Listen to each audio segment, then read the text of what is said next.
এবার ৮০০ কোটি টাকার সিনেমা হতে যাচ্ছে পুষ্পা খ্যাত নায়ক আল্লু অর্জুনের। नाव में बैठकर जाल। অন্যদিকে আরেকজন জনপ্রিয় নায়ক মহেশ বাবুর ৯০০ কোটি টাকার সিনেমা খুব শীঘ্রই দেখতে চলেছি। ఏందట్టా చూస్తున్నా బీడీ 3Dలో కనపడుతుందా?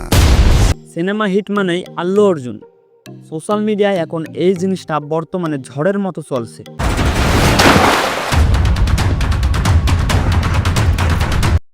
তাছাড়া আল্লু অর্জুন পুষ্পা 2 দিয়ে যেভাবে কাঁপাতে শুরু করেছিল, আসলে সেটা সত্যিই অবাক করার মতো। আল্লু অর্জুনের এই সিনেমাটিকে প্রযোজনা করেছেন সেটা এখনও জানা যায়নি, কিন্তু পুষ্পা 2 সিনেমাটি প্রযোজনা করেছেন টি সিরিজ। মাত্র ৫০০ কোটি টাকার একটি সিনেমা বক্স অফিসে ইনকাম করেছে ১৮০০ কোটি টাকা। चंदन का नहीं, अब दांव पर है सत्ता।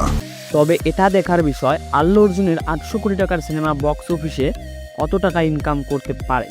এইদিকে তেলুগু সিনেমার আরেকজন হিট নায়ক মানে মহেশ বাবু,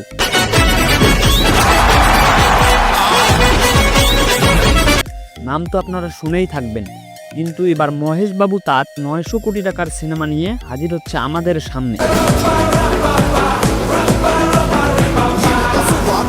তবে মহেশ বাবুর এই সিনেমাটি কখন করা হবে আর কে প্রযোজনা করবে সেটা এখনও অফিসিয়ালি জানা যায়নি।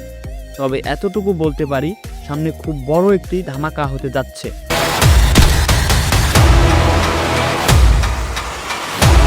মহেশ বাবু এবং আল্লু অর্জুনের দেখা যাক কে কার সিনেমা দিয়ে কতটা হিট করতে পারে। আল্লু অর্জুন আর মহেশ বাবুর মধ্যে কে সেরা তা কমেন্টে জানাতে ভুলবেন না। ভিডিওটি ভালো লাগলে একটি লাইক দিয়ে চ্যানেলটি সাবস্ক্রাইব করে আমাদের সাথেই থাকুন। ধন্যবাদ। हजारों करोड़ का माल जाता है यहाँ से विदेशों में, सोना